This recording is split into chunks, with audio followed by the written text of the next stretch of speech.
So greetings to you all. Yeah, thank you very much, Mr. Andrew. Yeah, greetings to all. Welcome to the UnityNet Africa and Diaspora meeting that happens every 2 weeks. Sorry, I'm trying to admit even as I talk. Yeah, it happens every 2 weeks. So if every month we have our meetings twice. And today is our last meeting in the year 2022. And we are going to close on a high, even as we prepare to come back in the year 2023. So I want to acknowledge and appreciate all the guests that are with us today.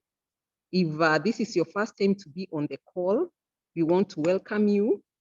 And we celebrate you today for taking your time and taking the privilege to just come and be with us so that we can get to learn from each other. So we also want to acknowledge and thank Mr. Andrew for the platform that he has always given to us so that we can be able to have our strategic meetings every other Monday. And before taking so much time on, I want to introduce myself. My name is Jane Joroge. I'm from Nairobi, Kenya, and I am the Secretary General, Continental Secretary General, UnityNet Africa and Diaspora. And with me here are my fellow board members from the UnityNet Africa and Diaspora that are going to introduce themselves to us before we kick off our meeting.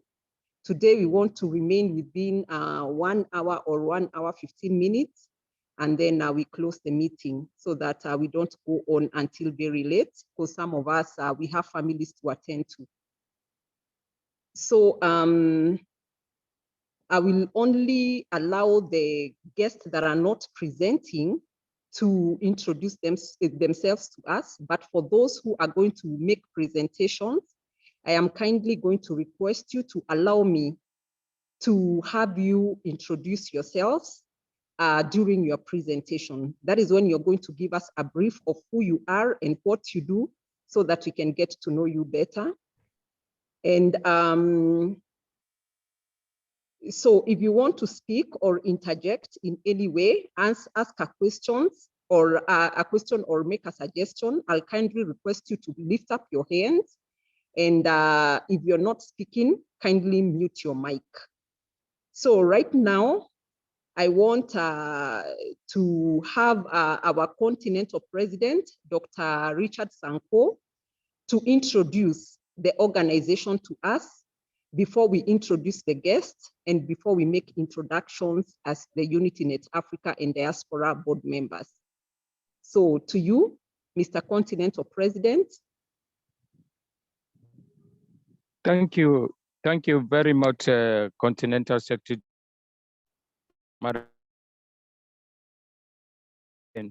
And I thank everyone that is on board today, and even those that are on their way. For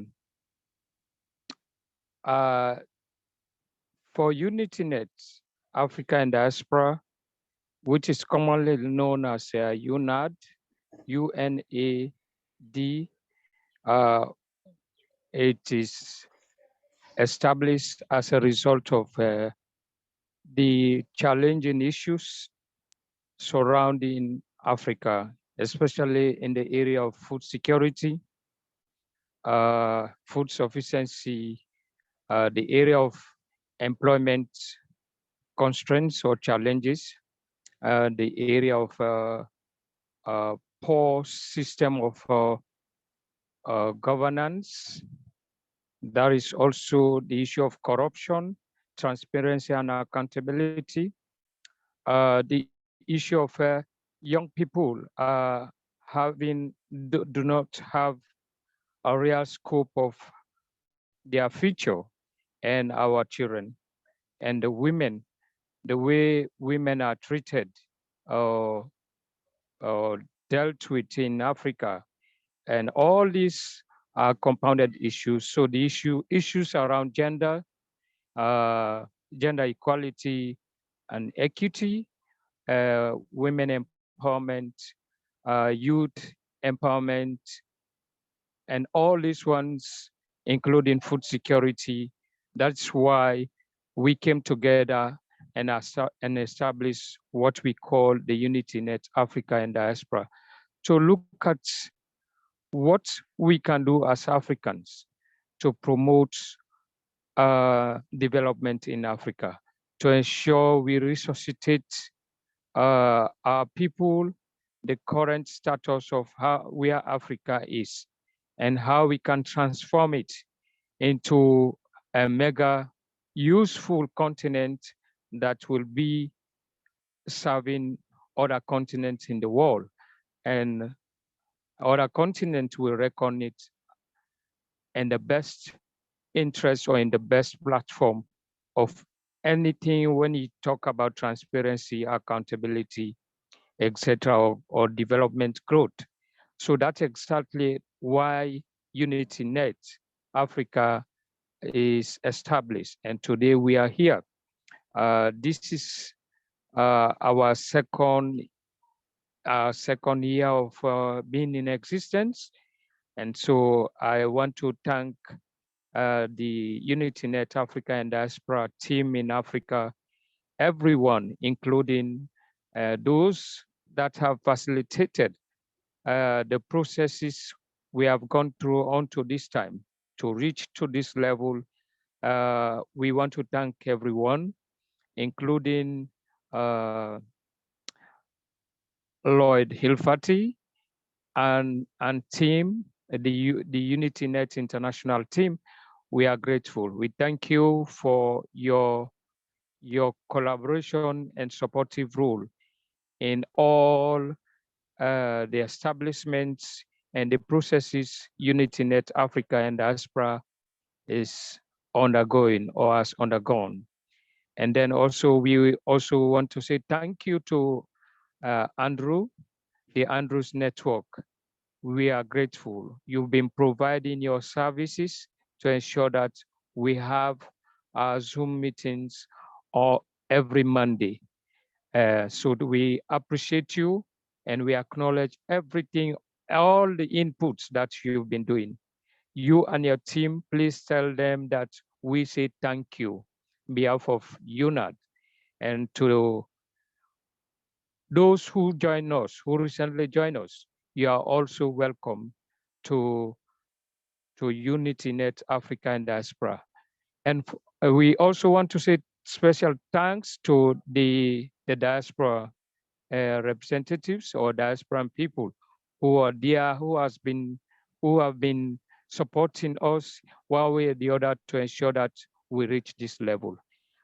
We have a lot to put in place. We have so many things we plan to accelerate in the future to ensure that we have projects implemented in various countries, in all the 55 countries. So I want all of us to understand, especially those who just joined us, that UnityNet Africa and Diaspora is existing in all the 55 countries in Africa. And we have diasporan representatives. They are with us. And so we work globally. We are a team and we are together. And so thank you, and thank you for everything.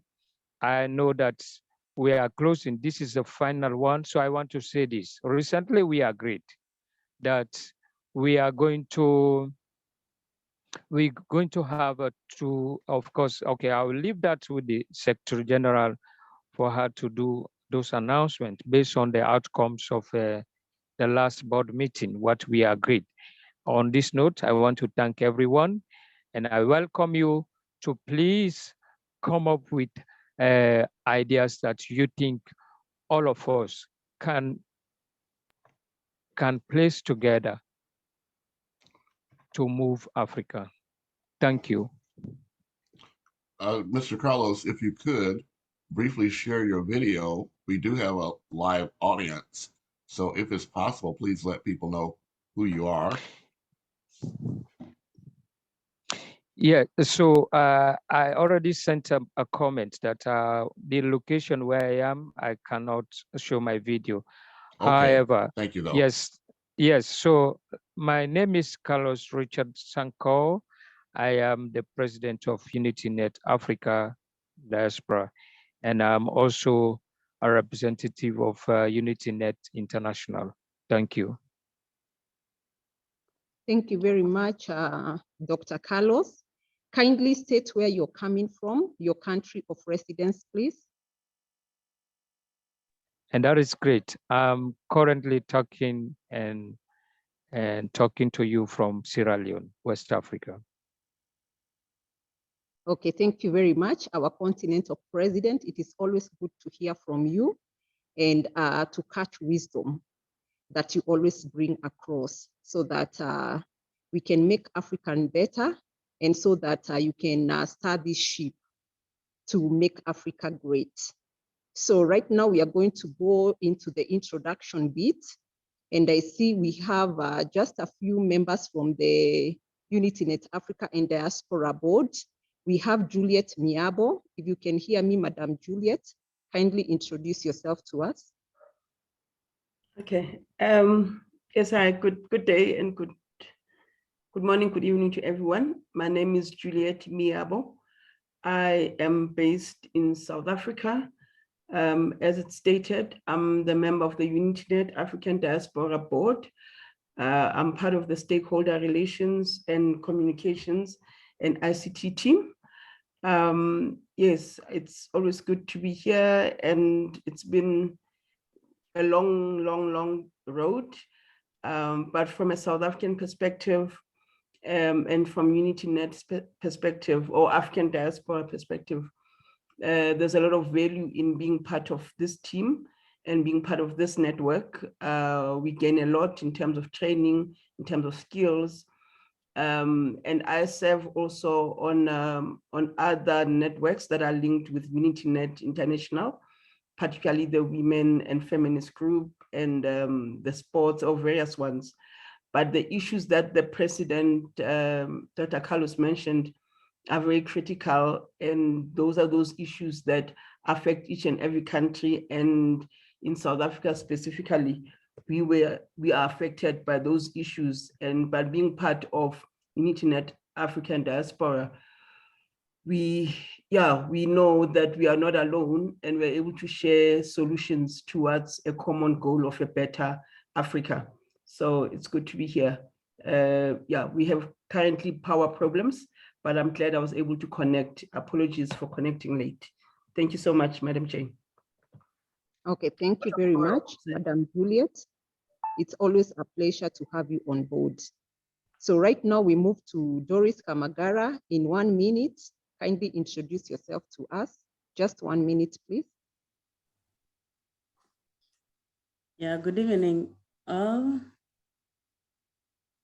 I'm Doris Kamagara from Uganda, and I'm the Vice Secretary, UNAT, Uganda chapter. I'm happy to be part of this meeting. Thank you very much, Madam Doris. We also have Rose Mwandawiro. Kindly introduce yourself to us in 1 minute. Greetings, everyone. My name is Rose Mwandawiro from Kenya. I'm a mental health person, a counselor, and a nurse by profession, and a member of UnityNet. Thank you. Thank you very much, Madam Rose. Good to have you on board. Now we go to Gaspari. Gaspari, if you can hear me, kindly introduce yourself to us. Okay, thank you so much. My name is Nyons Magaspar, a medical student at King Caesar University, offering Bachelor's of Medicine and Surgery. I'm in year 2. I'm also the founder of Gaspari Foundation Initiative Uganda, where we champion health and development. Thank you so much. I'm glad to join you in this meeting. Thank you. Thank you very much. Even as we proceed, we can put our contact on the chat board so that if anyone wants to get to you, they can actually find you. maybe either on email, your phone number, whatever social media platform that you're available on.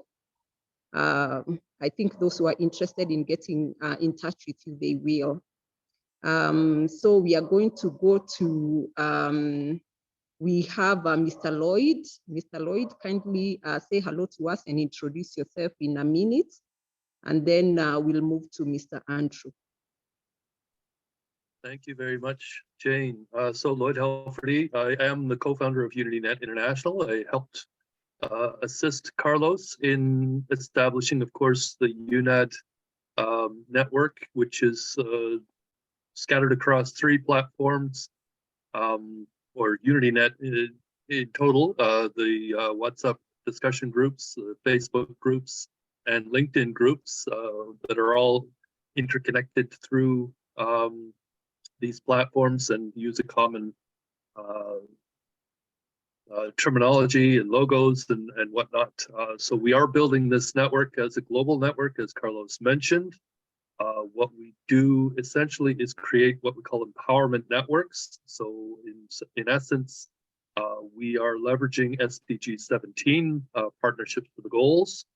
We have a template for developing local partnerships and local communities, which we would want to eventually create what we call these INAB collaboratives, the Interfaith Neighborhood Academic and Business Collaboratives, which will empower the local community entrepreneurs. So the members ultimately of UnityNet, the entire global Unity network, which we hope to bring onto the Interchange for Peace Virtual Collaborative Network, or VCN, are those INAB collaboratives. So right now, we work locally in all of our local communities. So I'm in Markham, Canada, just north of Toronto, Ontario. And what we do here is we're trying to create a template. So I will be hopefully sending an email out later today. We will have our local Drawdown Markham meeting tomorrow morning, and actually tomorrow afternoon, 1 p.m.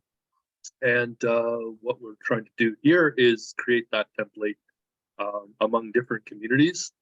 Hopefully we'll also have at least one different community in California to partner with, as well as one in Africa if we can, and then create that template for those INAB collaboratives who are going to ultimately be the backbone of the Global Unity Network.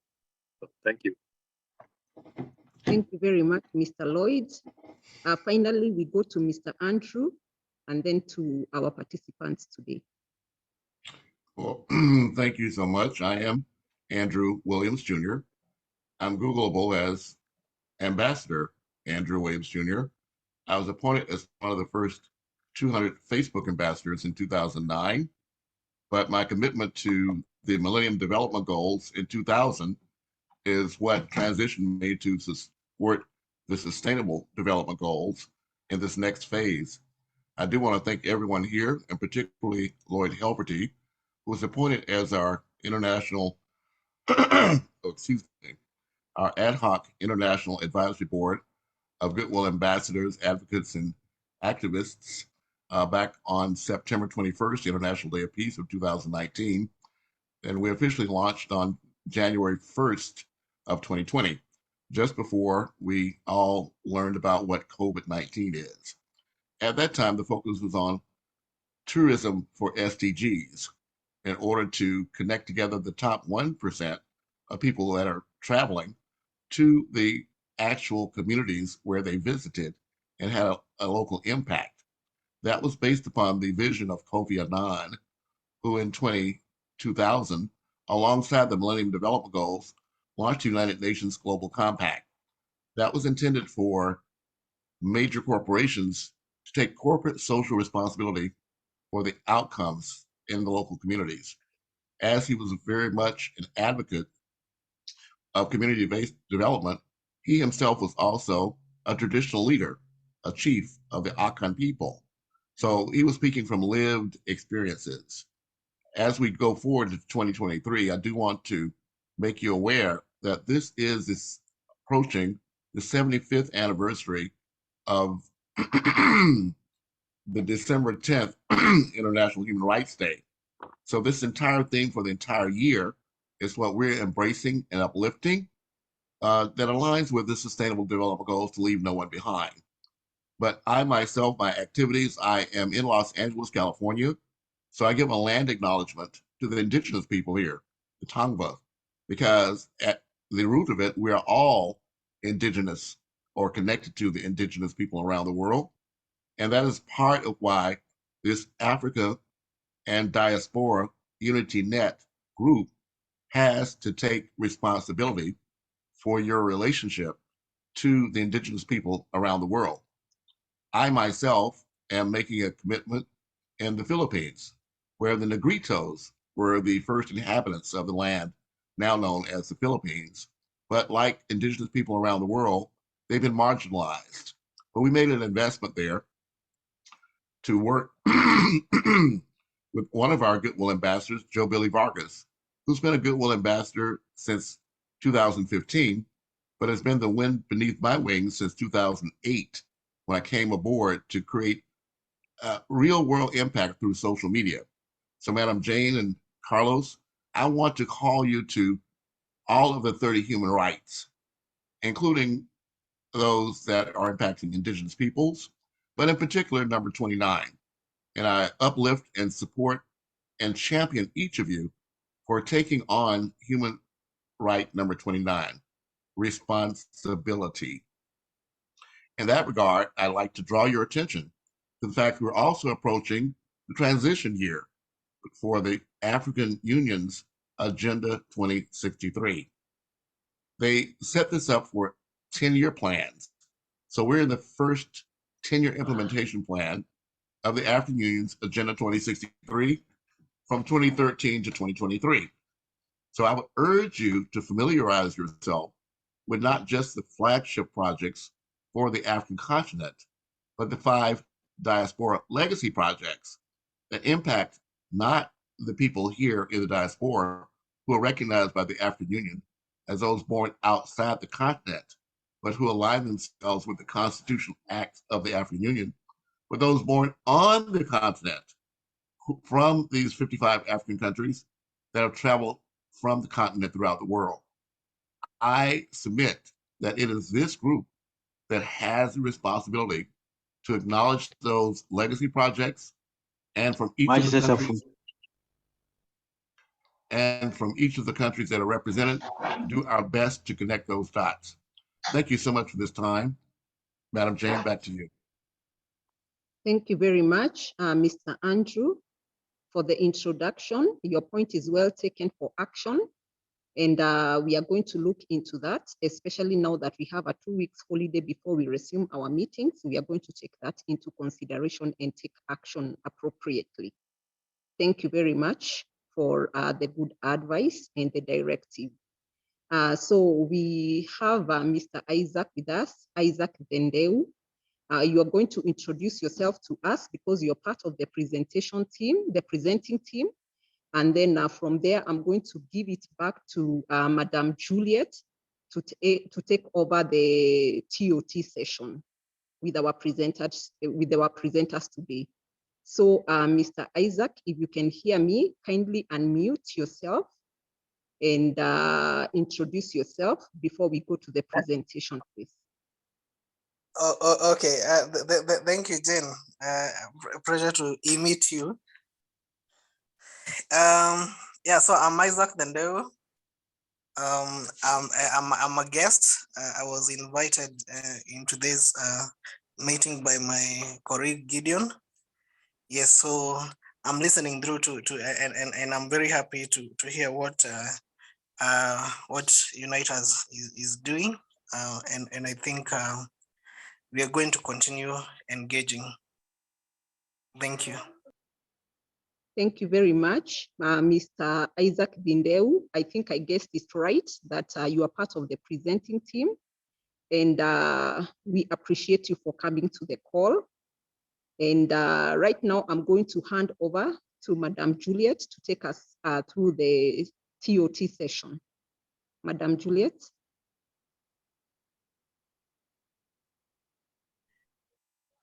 Thank you, Madam Jane. I don't know whether you Good evening again. As part of the communications team, I will facilitate this session. But what I don't know if we have to follow that specific order, or if we can even have the gentleman who has just introduced himself, if he's willing and ready to start. I have not received any presentations to project. I do believe that the speakers will possibly be projecting themselves. So unless you want to give clarity on that, Madam Jane. Okay, thank you, Madam Juliet. If you have the agenda for the day, we are going to follow through the agenda. Oh, okay. All right. No. I do have the agenda. So so in terms of the actual presentations, they will project themselves. What we have in terms of the TOT sessions, we have Boniface, and I am glad to see that he is online. And then the focus, he's going to be speaking to us for 15 minutes on understanding a very important area that is important for Africa's economic development.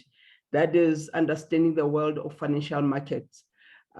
Because as much as we have challenges, but it's critical that we understand how the financial world influences the economies of our countries and of our continent.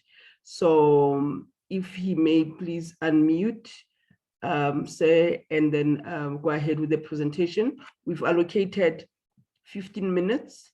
Within that, we'd also like to have space for questions and answers, if you may.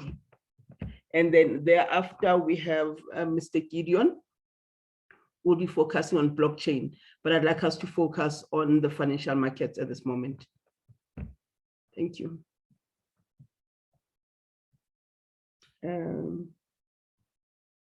Mr. Boniface. I want to confirm, I'll just check again.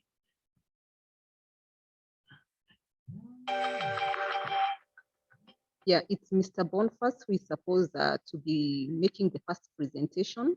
Mr. Boniface, if you can hear us, kindly unmute.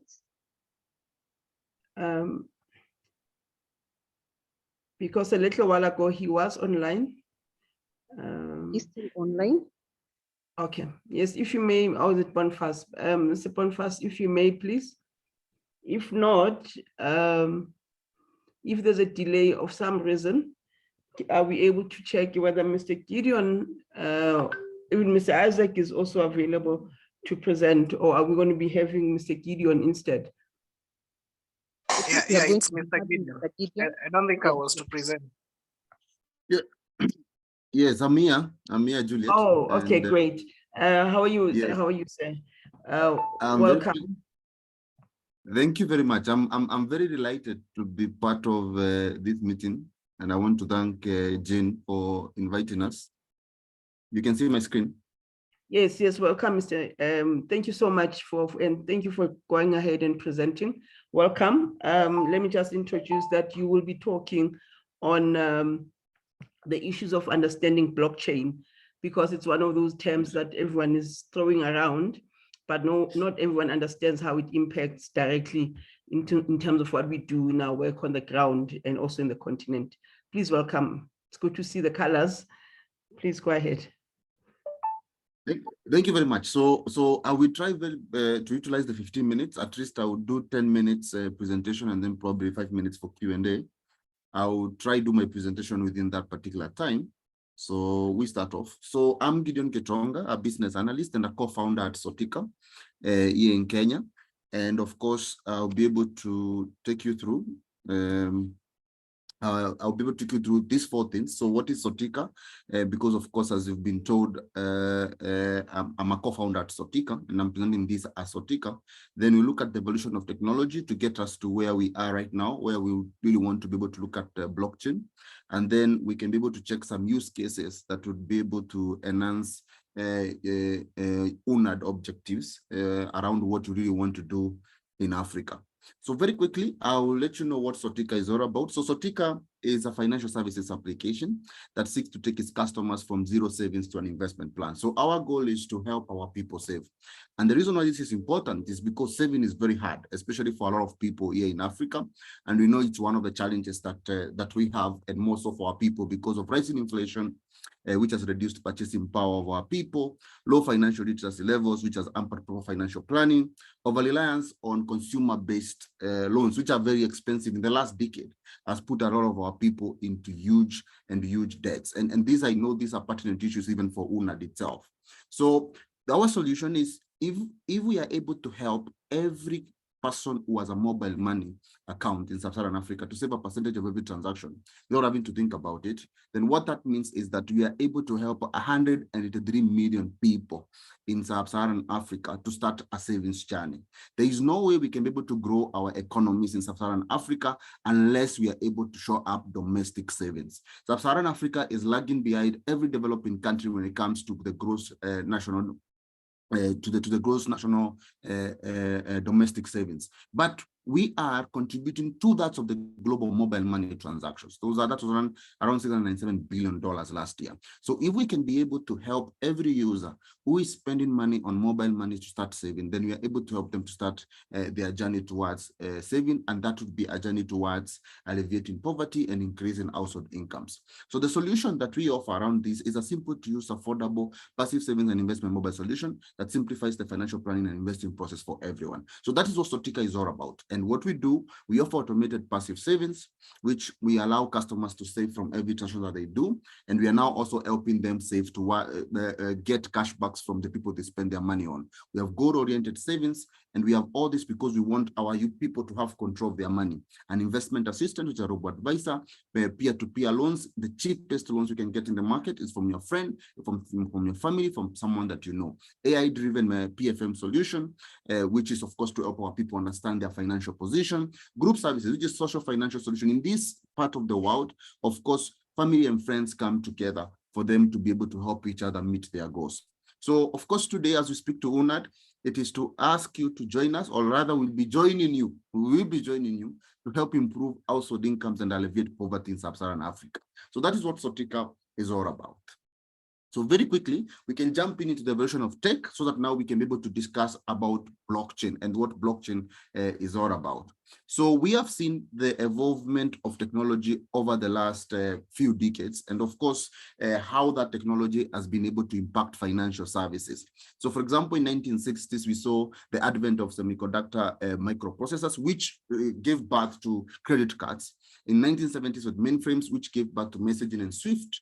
And we have seen that evolve over the years to where now we are, where we have smart devices, where we have the internet, which is very revolutionary, which has changed how trading is done. We have electronic trading, like for example, what my colleague is supposed to talk about, the financial markets. It's about electronic trading. That has been made feasible because of internet, and smart devices have made it very easy for us to be able to evolve towards digital banking. So some of the new technologies that we're likely to see that have been there in 2010s and into the future include biometrics, right? So where we are able to see biometrics on smart devices like your phone. We are seeing cloud computing. People now don't have to be able to, they don't need to be able to buy bare metal servers. They can be able to share resources online. Cognitive computing, we are seeing computing that is now mirroring the mind of human beings. We are able to see a replica of the thinking of human beings. And we have distributed data technology, which will be the subject of our discussion today. And we're going to look into that in more details. We have machine learning and predictive analytics. We have seen this technology being deployed by robo-advisory solutions. So we are seeing people being able to advise. We have seen systems that have been developed that are helping us trade the markets, be able to determine what the future is likely to be able to determine the opportunities we need to take advantage of in the markets. Quantum computing, which is trying to leverage on quantum physics. So this is an area that is going to develop into the future. And of course, we have robotics, which has already developed into a great length, but it's going to develop. But our discussion today will be on the distributed ledger technology. So what do we mean when you talk about the distributed ledger technology, which is the basis of blockchains, right? So a distributed ledger is a database that is synchronized and accessible across different sites and geographies by multiple participants. So when we talk about distributed, it means that, for example, if all of us here and the members of UNAD, right, we were all databases. So for example, we assumed that we are all storing information. So what that means is that any record about UNAD then is stored with each one of us. So what that means is that it is distributed, that record of data is distributed to all the members of board of UNAD. So if one person was to be unavailable tomorrow and is not able to supply that information, then that information could be available on all the other persons. So the same record that each one of you has is available on to everyone else. So the need for a central authority to keep a check against manipulation is eliminated by the use of a distributed ledger. So it means that a ledger is a record of transactions. So it means that there is no central authority or one person who keeps records of UNAD. I'm using UNAD as an example in this case. So underlying distributed ledgers is the same technology that is used by blockchain. So blockchain uses the distributed ledger technology. So that is very important because we need to be able to understand that blockchain is a technology. So it uses that particular technology. So that's what we're talking about. So cyber attacks and financial fraud are reduced by the use of distributed ledgers. So we are able to see one of the benefits is that there's no manipulation, fraud is reduced, and cyber attacks are also reduced because of that. So key blockchain terms that are always thrown around that most of us need to be able to understand is nodes. So nodes are computers that form part of the blockchain network. For example, in the example I'm giving about UNAD. So each one of the board members is a node by themselves. So node is a user in normal terms, right? But now in blockchain, node are specific, as they have specific a mandate to be able to perform within the network. So some would be storing information, some would be adding information to the network and all those kind of things. So that's what nodes are. Hash, what do we mean by a hash? A hash is a digital fingerprint. It is a password that is used to encrypt data. So those are some of the things that you're going to be hearing here and there. And of course, our work is to demystify them and make them familiar to you. We have miners and digital mining. So mining is the process through which new transactions are executed. So the process of creating or adding transactions into blocks is what is called mining, and that is done by miners. So a miner could be an individual or it could be a machine. So a node is the one that actually does the mining. So encryption and cryptography is ensuring that that information is hashed by the password, and there's a public private key combination that needs to be decoded for the purpose of anybody else accessing that. I think you see that on your WhatsApp messages, that when you're passing information, that information is encoded. Consensus mechanism, it is a method by which consensus decision making is achieved, right? So how do you at UNAD, how do the members agree to admit information? For example, how do you agree to have a presentation by Gideon Getonga? So you have a consensus mechanism. You say, as long as 50+1% of our members would love that presentation, then we are going to admit it within our network. So that's what we have a proof of work and all this. So what is blockchain? Blockchains are fundamentally software protocols.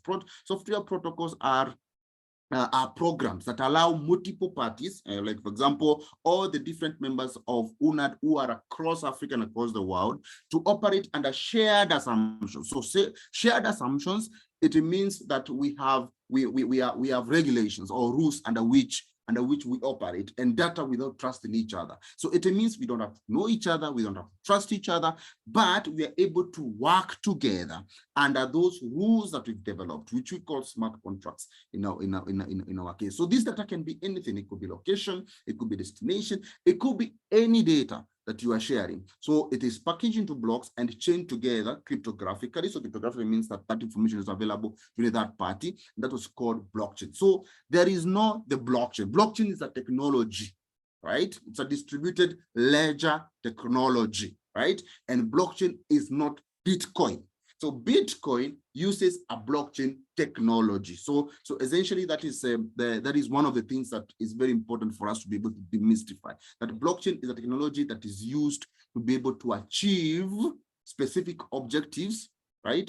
And we'll be able to do that. So these diagrams is able to explain this. I can see my time is running out. So I'll not get into the details of this. But one of the key and how blockchains actually work with the hashing bit, data is connected from one block to another. But what is important is to be able to understand what are the attributes of blockchain. So blockchain is distributed, so which means all network participants have a full copy of the ledger for full transparency. So it's what I was saying. If you have data within HUNAD that needs to be stored within HUNAD, then every member of HUNAD then has a copy of that particular data. So even if one person is not available, that data is available. Anonymous. The identity of participants is either pseudonymous or anonymous. So which means you don't have to know each other to be able to operate within a blockchain system. Timestamp, transaction timestamp is recorded on a block, right? So each transaction, whatever happened, is recorded and is immutable. It can never be deleted. Unanimous, there must be consensus that is created for the network to be able to operate based on the shared assumptions that you've been able to create. Immutable, any validated records are reversible and cannot be changed. So you achieve that kind of transparency when it comes to using blockchain. So secure, all records are individually encrypted, so which means they're very secure. So we are able to eliminate security threats. Programmable, a blockchain is programmable, which means a blockchain is you are able to implement smart contracts. Those are the rules that are able to govern that particular network. So types of blockchain, we have permissionless public, like now what runs the Bitcoin. So anyone can know the protocol and validate transactions. So anybody is allowed within that particular blockchain. So permission public, like what Ethereum runs, right? So permission public, it means it is public, but you have to meet a particular criteria for you to become a node, right? For you to become a node, there's a criteria you have to meet, but anybody can be able to participate as long as they meet that criteria. Permissionless private. So a permissionless private, it means that it is a blockchain of a particular organization. For example, it is a UNAD blockchain, right? So this UNAD blockchain, as long as you're a member of UNAD, then you can become a node and start validating transactions. Permissioned private. So permission private means the blockchain belongs to UNAD. But even if you are a member of UNAD, you must meet a specific criteria for you to become a validator of transactions within that particular network.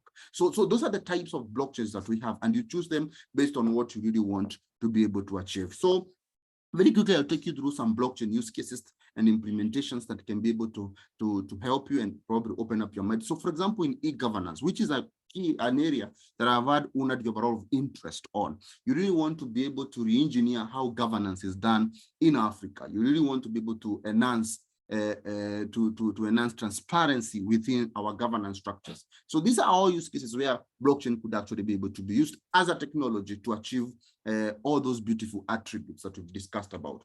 So transfer of RAD records, digital certificates management, e-notary certificates, blockchain-enabled e-sign solutions, identity management, duty payments, e-voting, health test records. So we have all these solutions that could actually be employed within governance to be able to help. And what are the benefits of this? So it improves transparency and accountability. These are some of the things that UNAD is fighting for. Within our governments in Africa, we want transparency and we want accountability, building trust with citizens.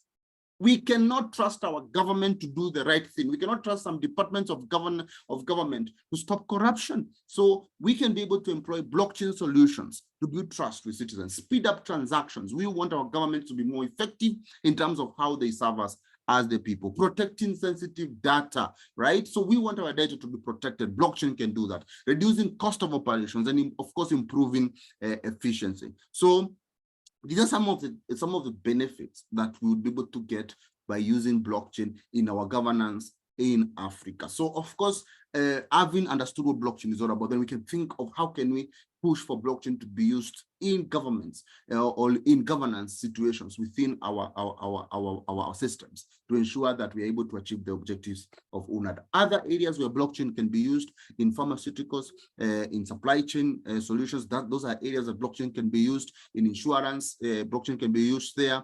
Environment, you can see tracking the progress on climate agreement through blockchain. Agrotech environment, when you talk about carbon credits, then we should be able to employ blockchain. That energy, smart grid application, including energy transmission, distribution, trading, and marketing of energy. We bring a lot of transparency into that particular sector, in trade, in finance, in renewables, in supply chain, in agriculture, which is one of the biggest GDP contribution for most of the African countries. So we can be able to employ blockchain in all these particular use cases. So One of the things that we really wanted to do today, I can see my 15 minutes are over, is to demystify blockchain, what it is. It's that technology that has a myriad benefits to be able to help our people in Africa. So the roles we can play as UNAD, number one, is to be able to push for blockchain implementation in some of the areas that we think blockchain can be able to be used to enhance what the objectives of UNAD are. Number two, as Sotika, right, here in Kenya, we are trying to build our young people to become developers in this space. We want them to become developers of employing blockchain. So blockchain is the future. And of course, we're going to see a lot of industries, including government. Like for example, in Kenya, we are seeing government employing blockchain now to fight counterfeit. We are seeing the Anti-Counterfeit Authority employing a blockchain solution to fight counterfeit. The health sector here in Kenya is already employing blockchain to store records of our people so that when you go to another hospital, then that hospital already has your medical history. It's been stored on blockchain, immutable, can never be deleted.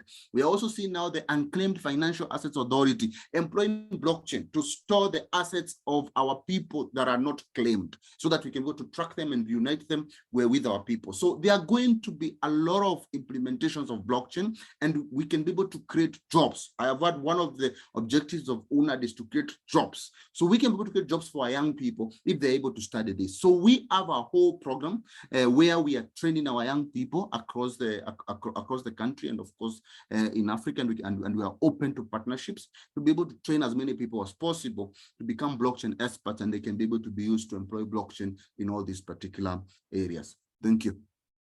I hope I didn't take a lot of time. Wow.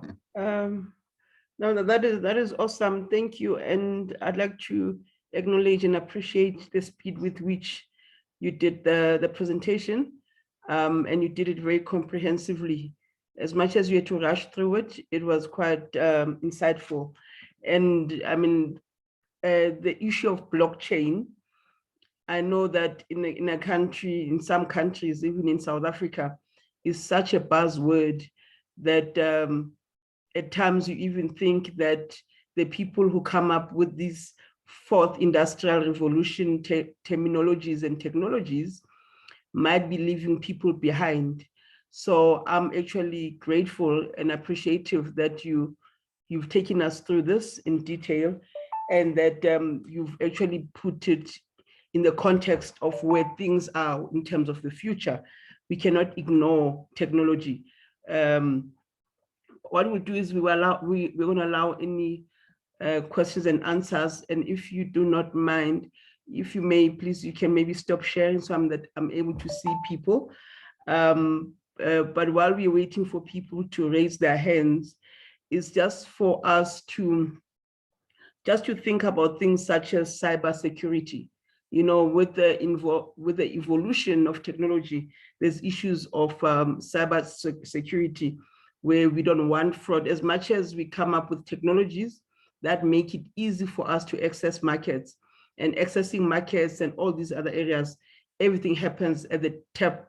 All you do is click, you press one button, everything goes. It gives you access to everything, the same way that it can take a click from a fraudulent person to take everything that you have. So my question is, how does blockchain help with cybersecurity as we all enter into various markets, make it easy for us to do business, to do trade, using these fourth industrial revolution technologies? Yes, other than that, I will leave space for other people to ask questions. Thank you for that. Maybe for meantime, you may answer that and then Madam Jane has the next question. Maybe you can take that so that you present the questions all together. Continue, Madam Jane. Thank you. Thank you very much, Madam Juliet. And I want to thank Mr. Gideon for the comprehensive presentation. We at least have an understanding of what blockchain is before we delve deeper into details. I now know where we are at and the importance of understanding the blockchain. So mine is a request. I would request Mr. Gideon if he can send to us the presentation that he has just made, so that we can be on the same page. And next time, maybe if he's going to come and delve deeper, we shall be at least on the same page in terms of our understanding of where we are at. And then number two, I would ask him to also put his details on the chat board so that in case anyone may want to reach him, I have seen a comment from Mr. Lloyd, at least we should have an avenue whereby we can reach you and get to interact with you more. Thank you, Madam Juliet. Thank you. Thank you, Madam Jane, for that. Yeah, no, I do concur. And because of being the end of the year, we're getting to the whole Christmas spirit, I think it would be good maybe next year to have maybe a repeat, almost like a workshop format of this introductory session. And I believe they will even have more of our members participating, but it is a good idea to engage with the content now. Dr. Carlos, I see your hand is up as well. Please go ahead. Hello, Mr. Gideon. Thank you so much.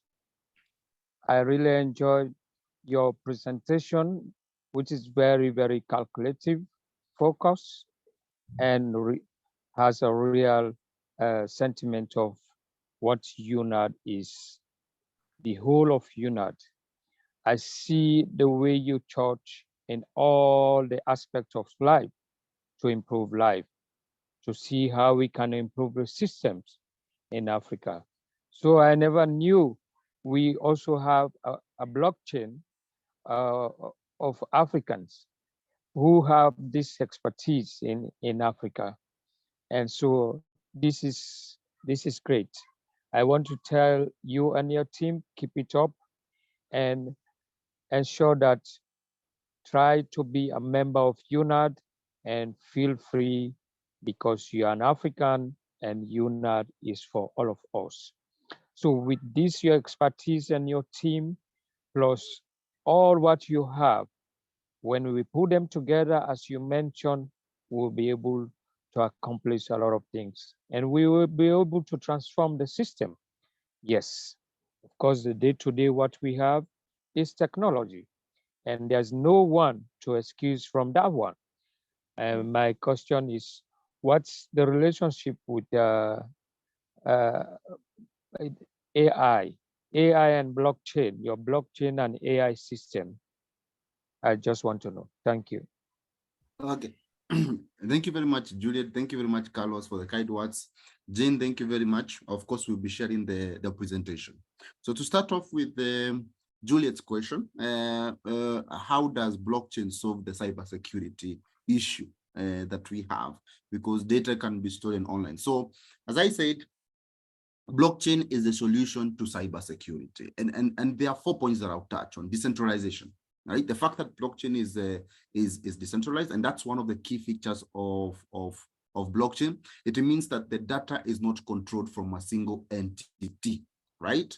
So if we have hackers then targeting one point of failure, then we don't have a central point of failure at all, right? Because the data is decentralized. So at that point, we are able to actually be able to solve the issue of security. Immutability. So another key feature of blockchain is that it is an immutable ledger, right? So that that means that the information that have been recorded on the blockchain, that it can never be altered, right? So it becomes more difficult for us to have our the hackers, the people who would want to alter or delete data from it, not being able to do so. And that's the reason why you can see some of the implementations of blockchain is like things like fighting counterfeit, because once a manufacturer releases a product and it's available on the blockchain ledger, then even if a counterfeit was to be made, right, then that product will not be available on that ledger. So if consumers are enforcing counterfeit, it means when they scan, they are told this one is not available with all the nodes that are within our network. You get it? And fighting counterfeit means that we are going to be promoting trade within Africa. We are going to be promoting manufacturers of Africa, right? We are talking about promoting our industries, which in turn promotes our economies and promotes our businesses. So encryption, number 3 is encryption. As I told you, blockchain uses strong encryption techniques to protect the confidentiality of data, right? So this can make it more difficult for hackers to access or steal sensitive information. So encryption is one of the attributes of blockchain that makes it suitable to fight cybersecurity. Number 4 is smart contracts. The fact that we employ smart contracts, so blockchain can also be used to implement smart contracts which are self-executing contracts. So blockchains, smart contracts are self-executing. So we set our rules, right?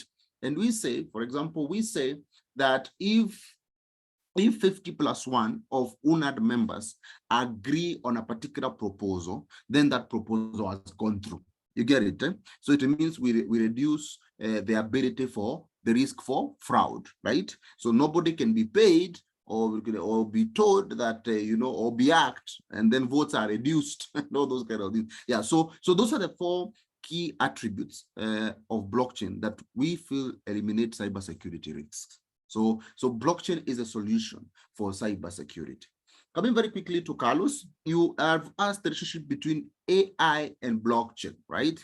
So artificial intelligence is a technology that is being deployed, right, to be able to understand, or AI means analysis of data, right? So you analyze data and then you make it, you are able to make the inferences of that particular data to provide specific recommendations, right? So for example, we could be able to analyze your SMS data, right? Once we analyze SMS data, we can be able to capture your incomes, we can be able to capture your expenses, right? So based on capturing of incomes and expenses, then we can be able to advise you on what is your best financial planning process.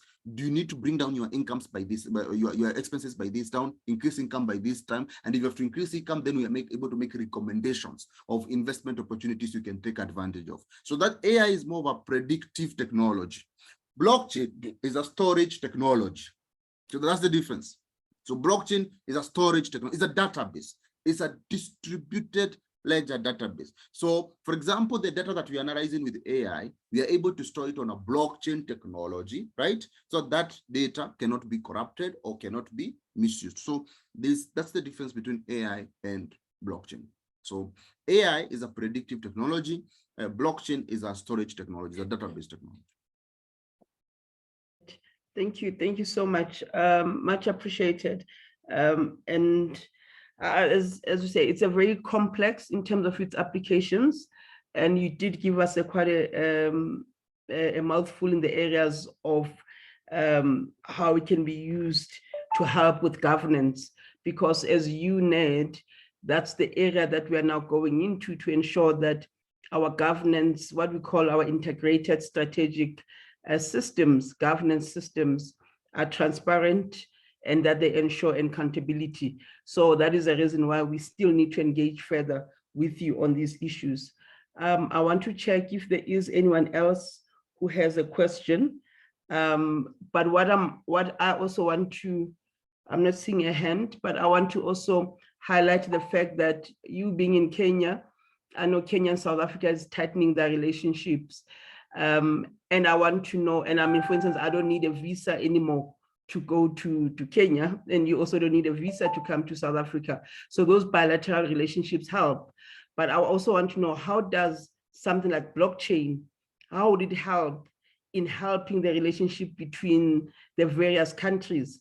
And also, has it been introduced to our people in Midrand? That's African Union, the AU, because it is being spoken of in South Africa and Kenya. We're speaking about it here, but is the African Union looking at it as a tool that they can introduce to look at issues of accountability and transparency? Has it been introduced at that level? Thank you, Mr. Yes. So of course, Juliet, as we've said, that blockchain has a lot of use cases around e-governance, right? And in terms of how countries are able to relate and be able to even do trade. So we've seen one of the biggest hindrances of trade between different countries, especially the countries within Africa and our regions, has been trust. Trust has been a big issue that has hindered inter-country, intra-Africa trade, right? It even becomes very expensive to even do business within Africa than do business with countries out of Africa, right? So one of the areas, as we said, in terms of e-governance that we see blockchain being employed is government services. So blockchain can be used to improve the efficiency and transparency of government services, as we said, right? From supply chain to registration of land, which makes it very easy for us to be able to do that. Financial services is an area that we can be able to enhance cross-border payments and remittances and trade finance. All right. So we are talking about how can Africa be efficient in terms of how it manages its cross-border payments, right? So the efficiency and the security around financial services can be able to improve or how we do our transaction. For example, in Kenya right now, the Central Bank of Kenya is introducing a digital currency, right? That is backed by the central bank. What that means is that it becomes now very easy for Africa to be able to trade, for Kenya to trade with South Africa, if South Africa is able to adopt a similar mechanism. It reduces cost and efficiency when it comes to has been able to pay for goods and services, right? So this is one of the areas that we're able to see that. And the fact that we're able to develop that kind of a digital currency, it also means we're able to take advantage of financial offerings in other countries, right? So it becomes very easy to do business. So identity management is also another area that that we see that countries with large populations and high risk of identity fraud, this could actually be resolved by blockchain. Right? Because so trust is the biggest issue we have among countries, right? So for example, in Kenya, we are not able to bring,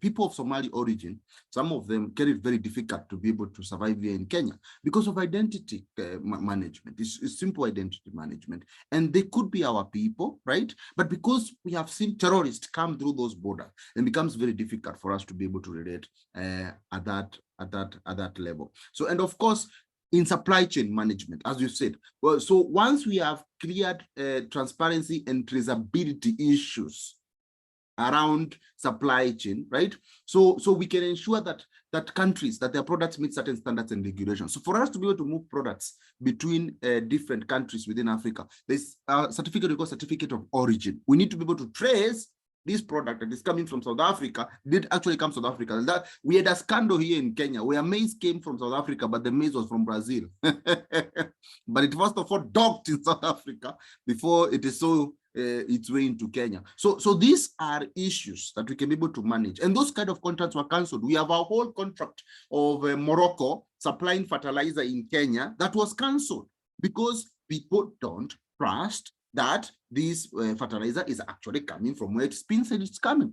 People don't see, they are not, the visibility of that transaction is not clear to the population. And then you have issues, you have court orders, you have all these kind of things. So it hampers trade within Africa, right? So, and our energy systems too. Blockchain can be used to create decentralized energy systems that allow for efficient management and distribution of renewable energy resources. So Africa is endowed with a lot of resources. And blockchain is the tool that needs to be used, right, to ensure that we are able to take advantage of our own resources to be a rich continent and to be better than what other people think we are not. So yes. So I really think blockchain can come can be able to improve our lives here in Africa. Thank you, Judith. Thank you so much. That is well said and much appreciated and totally inspirational. Because it's always good to identify solutions from within, and that also brings us on par with where the world is, so that we are able to trade with each other. Not that it should only be easy for China and the US to trade with us, but it's difficult for us to trade with each other. So we really appreciate this. And I believe this is phase one. The issues of technology are going to be a theme going forward continuously. So I'm sure we will be having other discussions beyond this around issues such as blockchains and other technologies that improve our continent. And I'd like to thank you again very much so. And then for the time and the comprehensive presentation, I see you've shared with us also your details there. It's much appreciated. And at this stage, I think I will close it at there. And Dr. Carlos, I hope you are content with the way your question was answered. And then we can look at our next speaker and see if our initial speaker, if he is available. Mr. Gideon Kitonga, you did say that he's your associate. I don't know if you're able to confirm if Mr. Babeface is available. or if he will be presenting. If not, I do believe that if he's not available, and if someone can check for us so that we don't close him up if he is ready to present. If not, I think we've had quite a comprehensive presentation today. But I see Madam Jane has a solution for us towards this dilemma. Please go ahead, Madam Jane. Yeah, thank you, Madam Juliet. I have already consulted with Mr. Boniface. He says that he's on transit and he's not able to make the presentation, but we have his colleague, that is Mr. Duncan. I think he can just introduce himself and say hello to us. And from there, we can close the meeting. Oh, okay. So Mr. Duncan is just going to greet and he's not going to be presenting on his behalf, just to confirm? Yeah, maybe apologize on behalf of his colleague. All right. Okay, go ahead, Mr. Duncan, please go ahead. Thank you, Jen. Hi, Juliet. Hi, everyone. Duncan Derito is my name. I work with Boniface. First, I apologize. I actually even joined the meeting late. Was having some other challenges, personal challenges. Boniface was in Nairobi and got an emergency. He had to go back to Nakuru. So he was on transit, and that's why he was unable to present. So he asked me to do it on his behalf. Then I also got something that could not allow me to join early enough. At least I have followed up a bit on what Gideon was sharing. Gideon is my partner in another endeavor. But basically what I'm a manager with a forex broker called FP Markets. We basically deals with finances and trading in financial markets.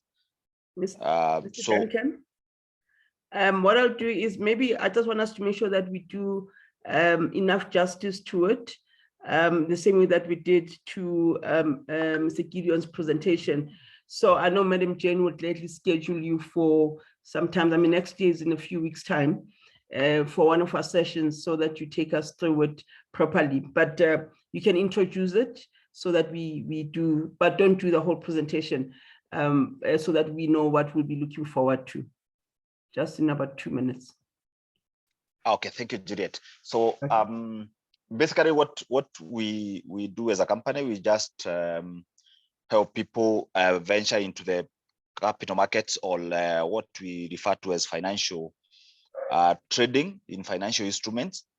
And with your indulgence, we would want to have that presentation so that we can go through it just the way Gideon has done it, and we can be in a position to elaborate more. I know quite a number of us has been trying to get into this business. We all are looking at increasing our purchasing power by increasing our revenues, or what we get at the end of the day. So, and I'm happy that even we are looking at blockchain as part of what we want to learn, and this will be very helpful and instrumental into what we plan to do next.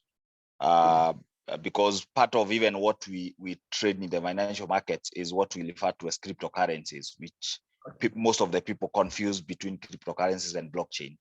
So I believe with enough time, we'll be able to expound it and even show by examples of what we do and what we offer. Yeah. Great. No, thank you, Mr. Ndiritu. Yes. Yes, no, because the reason that needs its own time, because that itself will have a lot of questions in terms of security, in terms of people's experiences, because there will be people online who've had either a negative or a positive experience with forex trading, and people will be able to use examples. Then you can answer questions, and then you can even help people to make wise decisions going forward. Because with the space that you are in, the financial markets, forex trading, it's very lucrative, it's presented quite well, but normally people do not unpack the risks. So in your presentation, if you can also focus on the risk areas and how people can mitigate those risky factors as they go into that space. Yes, no, if that is fine, we'll make time for that. Thank you again. Thank you. Yes, no, thank you. Madam Jane, I think we've had quite a very interesting session. And I also want to appreciate, I want to still go back to Mr. Duncan and say he had to rush through his presentation. But I always feel in my gut or in my spirit that someone as a presenter, you always sit there and go, oh, this, if I wish I had mentioned this. As your Christmas present, Mr.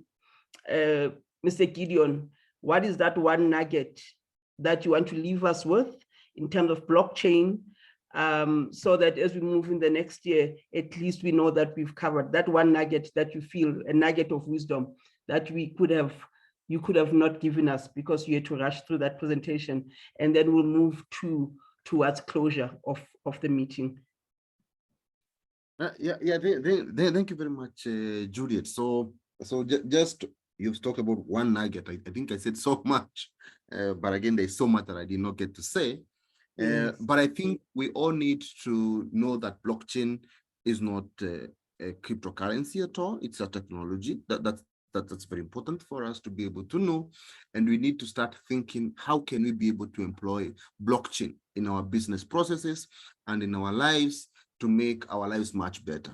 So it's the same way AI has all of a sudden in the last 2 weeks changed our lives. ChatGPT has changed how we do things, how we do research, how we communicate with people. So it's the same way blockchain is likely to revolutionize how we get our services from governments, how we give our services to our clients in our businesses, and the kind of demands we can start making to our governments to be more accountable for the revenues that we give them, for the taxes that we pay, and for what it is that we really want. So if UNAD and its members across Africa can start thinking in that particular perspective, then we can all make Africa a better place for all of us. Merry Christmas and Happy New Year. Thank you. Thank you so much. Thank you. I knew there was something critical that you had to summarize. Thank you. But I see Mr. Lord Hefeti has his hand up, and thank you for that, for Mr. Gideon Kitonga. Yes. Hello, thank you, Juliet. I just wanted to mention very quickly to Gideon while he's on the call that if he would like to do a more thorough presentation and not rush through, we do have our IGU Summit events every Thursday. And I could contact him, or if he contacts me after this call, we can book him in to put forward a full presentation on every Thursday. And I did put the link into the chat for those events that we do hold every week. Okay. I don't know if you did hear that, because there's a point where Mr. Hefeti got cut, but Mr. Gideon, every Thursday. Are we not going on holiday, Mr. Hefeti? No, he wouldn't be allowed until the new year. Next year, okay. Next year. No, it's not going to be until next year. All right, so meaning next year, in a few weeks' time, there will be yet another opportunity for you, Mr. We Kitonga. continue until the end of 2023. Yes, okay. there will be, okay. Yes. Mm-hmm. That's interesting. Yeah, of course, I'm interested, Lloyd. Thank you for the opportunity. Looking forward to discussing more next year and doing probably. This presentation is usually 2 hours. So yeah, we can give you as much time as you need. Also hosted by Andrew Networks. Yes. Thank you. Yes, it is a sister organization or a mother organization to UnityNet Africa and Diaspora. So we are a whole family here. So you'll be hearing and seeing a whole lot of us. Thank you, Mr. Hefeti, for that, for making that available for next year, please. All right, Gideon. I guess if you will be doing that presentation on the IGU summit. Maybe then we will then have to take a different format for UNED. Maybe the UNED one will have to be more of a workshop rather than a presentation, but we can always plan that because we will be having our regular board meetings to plan our sessions and our meetings. Madam Jane, at this stage, I think we're done with the presentations. and you want to take the helms and direct the meeting. I had the president refer to a summary of our discussions, but can I hand that over to you? Because I think it is important that we put in record the one or two things we discussed. Yes. Thank you. Okay, Madam Juliet, thank you very much. You had requested for me to give you the opportunity to give a summary of the resolutions from our board meeting. And I was very reluctant knowing that you would do that. So kindly go ahead, if you don't mind. All right. Yeah. Sure. Normally on a television or somewhere, there would be a commercial break that should change the tone. But this is just a quick, good evening again. A quick summary of, not even a summary, just the 2 points or 3 points that came out. As UnityNet African Diaspora, we have board meetings, and at our recent board meeting, we felt that it's also important to communicate some key issues so that there's a link between UnityNet, the general platform, and the discussions and decisions that get made at the board meeting. One of the critical areas that came out was that we need to have a more strategic approach to how we do our business. And you can see that that's where we are going as UnityNet Africa and Diaspora, so that whatever we do, our training sessions that will happen twice a month, like this one, would be based on specific training and with intentions of specific outcomes that would benefit our members. And then we also touched on, obviously, our own internal issues, operational issues that are not critical for this meeting. But we also looked at the fact that we are going to work in terms of projects.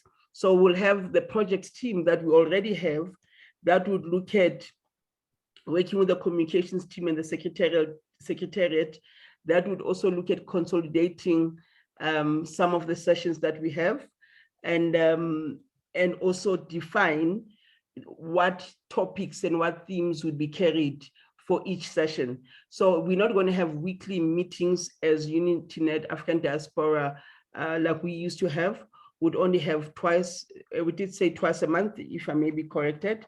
But the projects team, including the comms team and the secretariat, would look at the logistics and the themes that go with it. So our sessions will be more pragmatic, will be result driven. We'll also link them to what we call our pillars. We're also going to use a pillar approach. A pillar approach would be, we are looking at developing a strategic, our president calls it integrated strategic system, where we would have specific pillars. So whatever training session that we bring on board, like the one we had today, we know which pillar does it enhance. Does it enhance the economy part of African countries?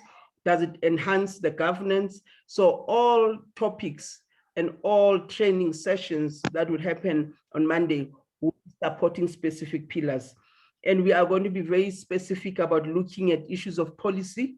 We're going to look at our policies so that our governance and transparency, even internally, is driven by specific policies that not only we look at lobbying and advocating and being the voice, as the Prince Andrew was saying, for the rest of the continent, but also internally we need to practice what we want to see out there.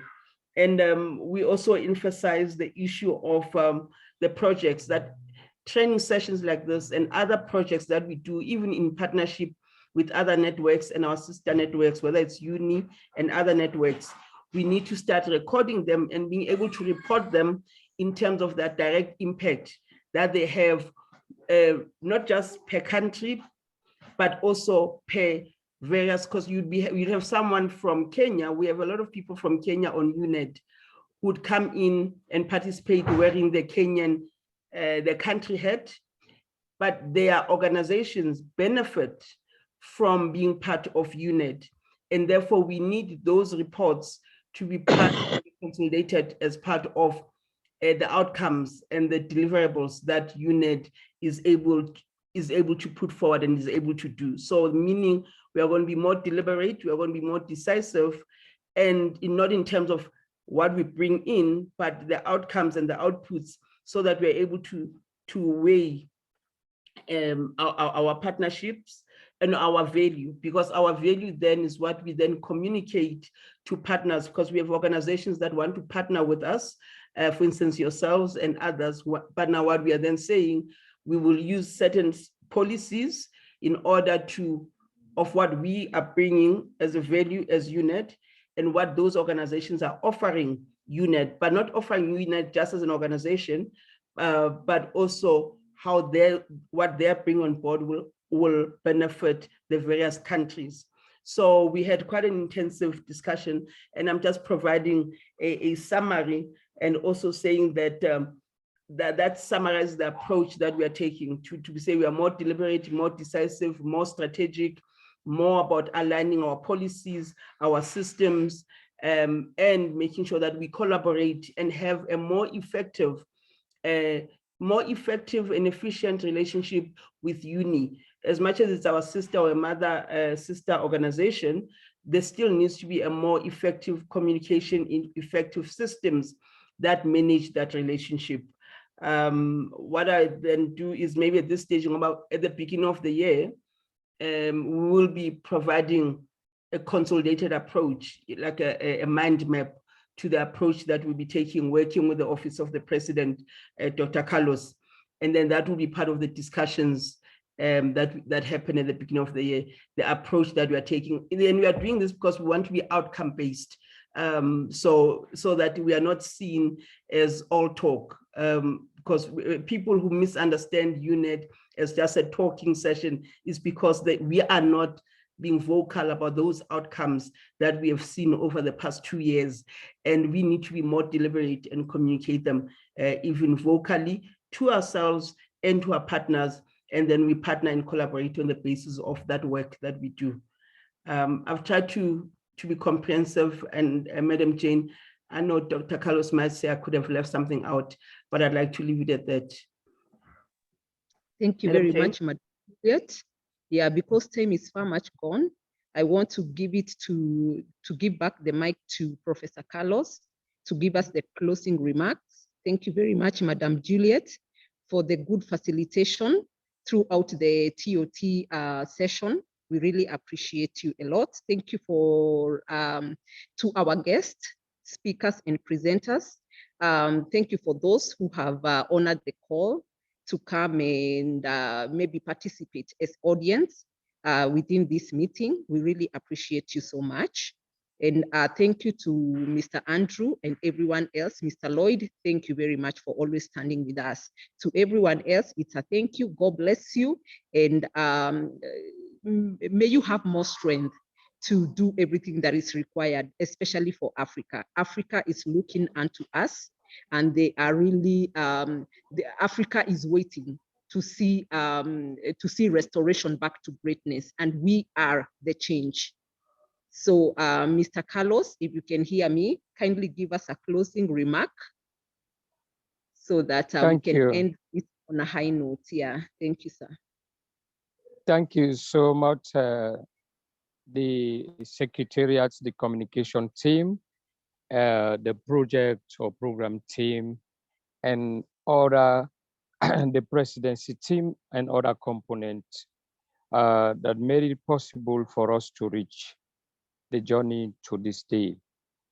It has not been an easy thing, an easy point for us from January to December for what we have achieved so far. And our achievement is based on so many things. One of it is the UnityNet Africa Monday sessions that has been so successful, to all of us, benefiting one way or the other from all the presentations, the training sessions that have been coming, the discussions, the strategic outcomes and everything. On behalf of UNAD, we want to tell everyone that we are pleased and we love all what we have done, what we've been doing. And this is great. It's a great success. And I know we've been doing a lot of other things, for instance, tree planting and other activities, in our different WhatsApp forums or in our different countries. Yes, of course, a lot has been accomplished, a lot. And I know this is great, and it is transforming Africa. It is transforming so many people, because I can give you an instance. In my country, Sierra Leone, we met with the youth, the young people in this country. Most of them that have been part of this Monday session, I'm telling you, they are saying thank you to UNAT, because they have benefited a lot from everything. So I think this is very, very important, because capacity building knowledge is key in everything. And so I know we have a strong team, we have a powerful team, and we can do it.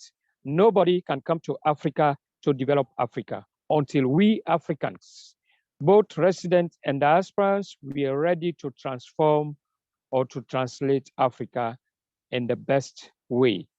And I know we can do it. And so therefore, I implore all of us to be like the eagle.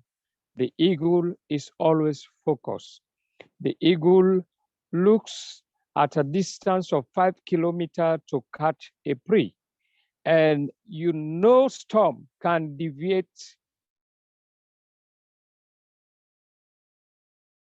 from the eagle. Even if you take it up there, it will come back at that point, 5 kilometers, it will be there until it catches its prey. So it is our responsibility for all of us to be like eagle, for us to be able to accomplish all the objectives of UNAT. And I'm sure we're going to do it. And next year, 2023, we are going to do it. We are going to do it. We are going to accomplish. I trust in you. I confide in you. I believe we have it all. And so we encourage other people, everyone, to come on board. Please come on board. This is the time for us to do something to reform Africa. And then we can do it. And then finally, I want to bring Merry Christmas, season's greetings to all of you, and even those who are not here, to the entire UNAD members, both Africa and the diaspora. The season's greetings to you. We wish you well. We wish you the best. We wish you success, security, and everything, and a prosperous 2023. The final one is, I have a big contract for investors that want to invest in transforming the University of Sierra Leone onto a digital base, a digital learning space. I am the contact person in Sierra Leone, and I am currently in dialogue with the stakeholders of the University of Sierra Leone, and I need partners who think they can really invest in the area, and that area of digital education and transformation. And so blockchain is very key, and others. So therefore, I implore you all, thank you. Bye-bye. Thank you for that exciting opportunity. Bye-bye. Merry Christmas, Madam Jane. Yeah, bye. Thank you all. Bye, everyone. Merry Christmas. Happy New Year. See you next year. Yeah, see you. Hoping to see some of you on our Drawdown Markham meeting tomorrow. I'll be sending out announcements later. Oh, okay, great. Thank you for the reminder. Thank you, everyone. Thank you. Have a great holiday. Merry Christmas. Merry Christmas. Okay. Merry Christmas. Bye. Merry Christmas. Bye. Thank you, Duncan. Bye. Bye, Madam Rose. Madam Rose, bye-bye. Thank you.